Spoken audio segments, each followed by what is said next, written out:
Ganito talaga kinakalabasan ng mga patent leather. Pumuputok siya. What's up mga ka-sneaker community? Today, papakita ko sa inyo tong J11 Concords na ginawa namin mula kay Bobby Ray Parks Jr. So, ang ginawa natin dito, previously, interview natin siya about yung sa Concords niya, kung anong gagawin at saka paano namin gagawin or papalitan ng leather yung ganito. Patent leather breaks. So what we do is replace them. The whole patent leather? Yeah, the black one. Nice. Yeah, because like this one is already faded.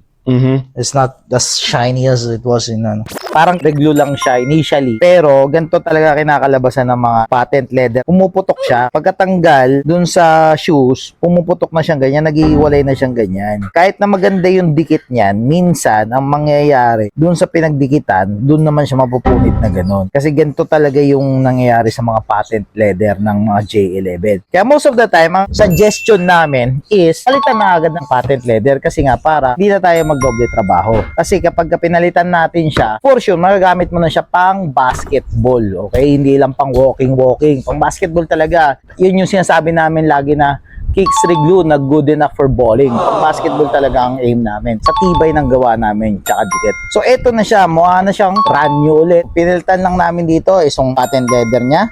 Tapos, idinikit namin ulit. And this one, shoutout sa iyo, Sir Bobby Ray Parks. Tapos na shoes mo. Please claim it at Soul Game. This one will cost you 6,000 pesos para mabuo. So, ang anong kasama ng 6,000 pesos?